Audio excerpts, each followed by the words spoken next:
കർത്താവിൻ്റെ അതിപരിശുദ്ധമായ നാമം വാഴ്ത്തപ്പെടുമാറാകട്ടെ. ഞാൻ എൻ്റെ സുവിശേഷ യാത്രയിലാണ് ഈ വീഡിയോ സന്ദേശം തയ്യാറാക്കിക്കൊണ്ടിരിക്കുന്നത്. അനേകരോട് വ്യക്തിപരമായി സുവിശേഷം പറയുവാനും അനേകർക്ക് സുവിശേഷ പ്രതികൾ കൊടുക്കുവാനുമൊക്കെ കർത്താവ് സഹായിച്ചുകൊണ്ടിരിക്കുന്നു. ഒരു വലിയ ആത്മീയ മുന്നേറ്റം ഈ തലമുറയിൽ ഉണ്ടാകുവാൻ ഞാനും ആഗ്രഹിക്കുകയും പ്രാർത്ഥിക്കുകയും ചെയ്യുകയാണ്. യേശുക്രിസ്തുവിനെ അറിയാത്ത അനേകരിലേക്ക് യേശുക്രിസ്തുവിനെ പറയുവാൻ തൊക്കണം കർത്താവ് തരുന്ന കൃപകൾക്കായി ഞാൻ ദൈവത്തിന് സ്തോത്രം ചെയ്യുകയാണ്. ദൈവസഭകളെ കർത്താവ് തൻ്റെ ആത്മാവിനാൽ ശക്തീകരിച്ച് എല്ലാ ദൈവസഭകളും യേശുക്രിസ്തുവിൻ്റെ സുവിശേഷത്തിന് നിൽപ്പാൻ തൊക്കണം കർത്താവ് വലിയ കൃപ സഭകളിലേക്ക് പകരട്ടെ എന്ന് ഞാൻ ദൈവത്തോട് പ്രാർത്ഥിക്കുകയാണ്. ഇന്ന് നിങ്ങളുമായി പങ്കിടുവാൻ ആഗ്രഹിക്കുന്നത് ഒരു പ്രത്യേക അനുഭവമാണ്. ഏതാനും നാളുകൾക്ക് മുമ്പ് എൻ്റെ ജീവിതത്തിലുണ്ടായ ഒരു പ്രത്യേക അനുഭവമാണ്. നമ്മൾ മാനസികമായി തകർന്നിരിക്കുമ്പോൾ, അല്ലെ നമ്മുടെ ജീവിതത്തിൽ എന്തെങ്കിലും പ്രശ്നമായിട്ട് നമ്മൾ അഭിമുഖീകരിച്ചുകൊണ്ടിരിക്കുമ്പോൾ, ദൈവാത്മാവിനാൽ ഒരു വ്യക്തി നമ്മുടെ വീട്ടിലേക്ക് വരുമ്പോൾ ആ വ്യക്തി നമ്മളോട് വചനം പറയുമ്പോൾ അതെല്ലാം ഒരു അനുഗ്രഹമായി മാറുക. അങ്ങനെയുള്ള ഒത്തിരിയേറെ അനുഭവങ്ങൾ ഞാൻ ദേവദാസന്മാരെ കൂടി കേട്ടിട്ടുണ്ട്. അങ്ങനെ ഒരു പ്രത്യേക അനുഭവം എൻ്റെ ജീവിതത്തിൽ ഉണ്ടായി. അത് നിങ്ങളോടൊന്ന് പറയാൻ ഞാൻ കർത്താവിൽ ആഗ്രഹിക്കുക. ഏറെ നാളുകൾക്ക് മുമ്പ് ഒരു ദിവസം, അന്നൊരു ഞായറാഴ്ചയായിരുന്നു, ആരാധന കഴിഞ്ഞ ഏകദേശം ഒരു 12 ആയപ്പോൾ വീട്ടിൽ വന്നു. ആഹാരം കഴിച്ച് ഒരു അല്പസമയം പത്രമൊക്കെ വായിച്ച ശേഷമായിട്ട് ഞാൻ ഉറങ്ങാൻ തുടങ്ങുമ്പോൾ പെട്ടെന്ന് എനിക്ക് പരിചയമുള്ള ഒരു ദൈവദാസിയുടെയും മുഖം എൻ്റെ മനസ്സിലേക്ക് തെളിഞ്ഞു വരിക. ഞാൻ അവർക്ക് വേണ്ടി അല്പസമയം പ്രാർത്ഥിച്ചു. കാരണം അങ്ങനെ ഒരു പെട്ടെന്ന് ഞാൻ ഉണ്ടാക്കിയെടുത്തൊരു ചിന്തയല്ല, പെട്ടെന്ന് എൻ്റെ മനസ്സിലേക്ക് വന്ന അവരുടെ ചിത്രം എൻ്റെ മനസ്സിലേക്ക് വരിക. അപ്പം ഞാൻ അവർക്ക് വേണ്ടി ദൈവത്തോട് പ്രാർത്ഥിച്ചു. കർത്താവെ, അവരേത് സാഹചര്യമാണെങ്കിലും പരിശുദ്ധാത്മാവെ അങ്ങ് അവരെ ശക്തീകരിക്കണം, അങ്ങ് അവരെ ബലപ്പെടുത്തണം. പ്രായമുള്ളവരാണ്, അവർക്ക് ആരോഗ്യം ബലവും കർത്താവ് നൽകണമെന്ന് പറഞ്ഞുകൊണ്ട് ഞാൻ ദൈവത്തോട് പ്രാർത്ഥിച്ചു. ആ പ്രാർത്ഥന കഴിഞ്ഞിട്ടും അവരെ പോയി കാണണമെന്നൊരു ചിന്ത എൻ്റെ മനസ്സിൽ വരിക. ഒരു ശക്തമായ ഒരു ആത്മപ്രേരണ എൻ്റെ മനസ്സിൽ വരിക. രാവിലെ ആരാധന കഴിഞ്ഞ് വന്ന് ഒന്ന് വിശ്രമിക്കാൻ തുടങ്ങുമ്പോഴാണ് ഈ കാര്യം എൻ്റെ മനസ്സിലേക്ക് വരുന്നത്. പരിശുദ്ധാത്മാവിൻ്റെ ഇടപെടൽ ഞാൻ മനസ്സിലാക്കിയത് കൊണ്ട് തന്നെ പെട്ടെന്ന് അവിടേക്ക് പോകാൻ ഞാൻ ഒരുങ്ങി.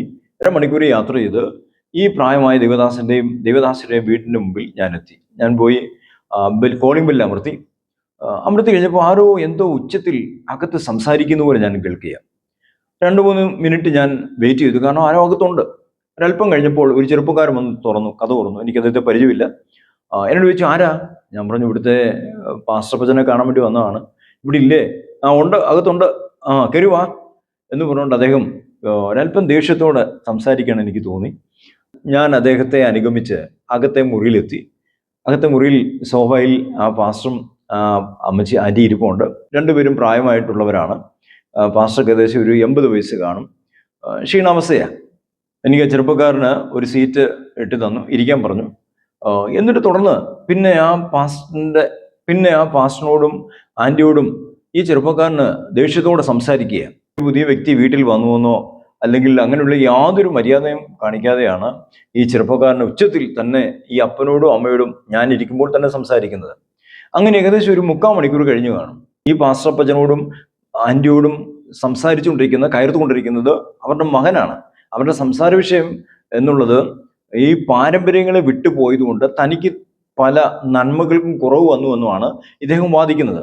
ഈ പ്രായമായ പ്രിയപ്പെട്ട 2 പേരും അതിനെതിരെ ചില കാര്യങ്ങൾ പ്രതികരിക്കുന്നുണ്ട്. പക്ഷെ ഇവന്റെ ആ ദേഷ്യത്തിന് മുമ്പിൽ, അവന്റെ ആ ഉച്ചത്തിലുള്ള സംസാരത്തിന് മുമ്പിൽ അവർ പെട്ടെന്ന് വളരെ മിണ്ടാതിരിക്കുക. ഞാൻ അവരോട് ഇങ്ങനെ പറഞ്ഞു, പ്രിയ സഹോദര, ദൈവമാണ് എന്നെ ഇങ്ങോട്ട് അയച്ചത്. ഞാൻ രാവിലെ ആരാധന കഴിഞ്ഞ് ആഹാരം കഴിച്ച ശേഷം അല്പസമയം ഉറങ്ങാൻ വേണ്ടി തുടങ്ങുന്ന സമയത്ത് ഈ ദേവദാസിയുടെ മുഖം എൻ്റെ മനസ്സിലേക്ക് ഓടി വന്നു. അല്പസമയം പ്രാർത്ഥിച്ചിട്ട് ഞാൻ കിടന്ന് ഉറങ്ങാൻ ആഗ്രഹിച്ച, പക്ഷെ പരിശുദ്ധാത്മാവ് എന്നെ ഇങ്ങോട്ട് കൊണ്ടുവന്നു. അതിൻ്റെ കാര്യം മറ്റൊന്നുമല്ല, പരിശുദ്ധാത്മാവ് നിങ്ങളുടെ ഉള്ളിൽ ഈ ഭവനത്തിൽ സമാധാനം ആഗ്രഹിക്കുന്നു. അങ്ങനെ പറഞ്ഞ് ഒരല്പസമയം അദ്ദേഹത്തെ ഞാൻ ഉപദേശിച്ചു. ഒടുവിൽ ഞാൻ പറഞ്ഞു, നിങ്ങൾക്ക് വേണ്ടി ഞാൻ പ്രാർത്ഥിക്കാൻ ആഗ്രഹിക്കുന്നു. കാരണം ഈ പാസ്റ്റർ അപ്പച്ചനും ആൻറ്റിയും മാനസികമായി വിഷമിച്ചിരിക്കുന്നു എന്ന് കണ്ട് ദൈവം എന്നെ അയക്കുകയായിരുന്നു. ബ്രദറെ, നിങ്ങളുടെ പപ്പായും മമ്മിയും ഈ സാഹചര്യത്തിൽ വളരെ മനസ്സേറെ ദുഃഖിക്കുന്നുണ്ട്. ആ ദുഃഖത്തെ മാറ്റാൻ വേണ്ടിയാണ് ദൈവം എന്നെ ഇങ്ങോട്ട് അയച്ചത് എന്ന് പറഞ്ഞുകൊണ്ട് ഞാൻ അല്പസമയം അദ്ദേഹത്തോട് സംസാരിച്ചു. ഒടുവിലായിട്ട് ഞാൻ പറഞ്ഞു, ഞാൻ നിങ്ങൾക്ക് വേണ്ടി ഇന്ന് പ്രാർത്ഥിക്കാൻ ആഗ്രഹിക്കുക. കർത്താവ് എന്നെ ഇങ്ങോട്ട് അയച്ചുകൊണ്ട് തന്നെ ഞാൻ വിശ്വസിക്കുന്നു ദൈവിക സമാധാനം നിങ്ങളുടെ ഉള്ളത്തിൽ വരുമെന്ന് ഞാൻ വിശ്വസിക്കുക എന്ന് പറഞ്ഞുകൊണ്ട് ആ പാസ്റ്റർ അപ്പച്ചൻ്റെയും ആൻറ്റിയുടെയും മോൻ്റെയും കൈ ഒരുമിച്ച് ചേർത്ത് പിടിച്ച് ഞാൻ ദൈവത്തോട് പ്രാർത്ഥിച്ചു. എന്നിട്ട് ഞാൻ ആ സഹോദരന് പറഞ്ഞു, സഹോദര, അപ്പച്ചനോടും അമ്മച്ചിയോടും പറഞ്ഞ വാക്കുകൾ അത് തെറ്റായെന്ന് പറഞ്ഞ് പ്രാർത്ഥിക്കുമോ? ഉടനെ അദ്ദേഹം എന്നെ അനുസരിച്ചു. കാരണം അദ്ദേഹത്തിന് ബോധ്യമായി ദൈവം എന്നെ അവിടേക്ക് അയച്ചെന്ന് അദ്ദേഹത്തിന് ബോധ്യമായി. അദ്ദേഹം അത് അനുസരിച്ചു. പപ്പ ഞാൻ പറഞ്ഞ വാക്കുകൾ എന്നോട് ക്ഷമിക്കണമേ, മമ്മി ഞാൻ പറഞ്ഞ വാക്കുകൾ എന്നോട് ക്ഷമിക്കണമേ എന്ന് പറഞ്ഞുകൊണ്ട് ഈ സഹോദരൻ രണ്ടുപേരും ക്ഷമ ചോദിച്ചു. അതിനുശേഷമായിട്ട് ഈ പാസ്റ്ററെ കൊണ്ടും ഈ ആൻറ്റിയെ കൊണ്ടും ഈ മകനെ അനുഗ്രഹിച്ച് പ്രാർത്ഥിക്കാനും ദൈവം സഹായിച്ചു. ആ മാതാവിൻ്റെയും പിതാവിൻ്റെയും വേദന കണ്ടുകൊണ്ട് കർത്താവ് ഉറങ്ങാൻ കിടന്ന എന്നെ അങ്ങോട്ട് കർത്താവ് പറഞ്ഞയക്കുകയായിരുന്നു. ദൈവത്തിന് സ്തോത്രം. ഞാൻ അവിടുന്ന് പ്രാർത്ഥിച്ചിറങ്ങാൻ നേരത്ത് ആ സഹോദരൻ എന്നോട് പറയുകയാണ്, ഞാൻ ബെല്ലടിച്ചപ്പോൾ കയറുക എന്ന് പറഞ്ഞുകൊണ്ട് ദേഷ്യപ്പെട്ടു പറഞ്ഞ ആ സഹോദരൻ തന്നെ എന്നോട് പറയാം, പാസ്റ്ററെ നിങ്ങൾ ദൈവം ഇങ്ങോട്ട് അയക്കുകയായിരുന്നു, പരിശുദ്ധാത്മാവ് നിങ്ങളെ അയച്ചതാണ്. എൻ്റെ മനസ്സിൽ എൻ്റെ ഉള്ളിലുണ്ടായിരുന്ന ഭാരം എല്ലാം പോയി ദൈവാസനെ, ഒരു വലിയ ശാന്തത എൻ്റെ ഉള്ളത്തിലുണ്ട് എന്ന് പറഞ്ഞുകൊണ്ട് അദ്ദേഹം എന്നോട് പറയാം, ഞാൻ നിങ്ങൾക്കൊരു ഗിഫ്റ്റ് തരാൻ ആഗ്രഹിക്കുക എന്ന് പറഞ്ഞ് കുറച്ച് പൈസ അദ്ദേഹം കയ്യിലെടുത്തു.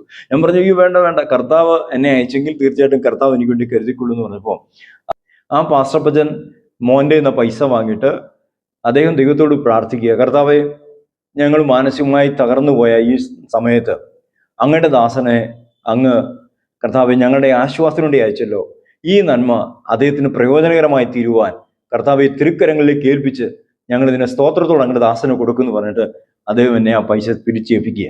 ദൈവത്തിന് സ്തോത്രം. ദൈവമക്കളെ, ഞാൻ ആരാധന കഴിഞ്ഞ് ഉറങ്ങാൻ വേണ്ടി തുടങ്ങുന്ന സമയത്താണ് ഈ രണ്ടുപേരുടെ ചിത്രം എൻ്റെ മനസ്സിലേക്ക് പരിശുദ്ധാത്മാവ് തരുന്നത്. അവരുടെ മകൻ അവർക്കെതിരെ, അവരുടെ വിശ്വാസത്തിനെതിരെ ആക്രമിക്കുകയായിരുന്നു.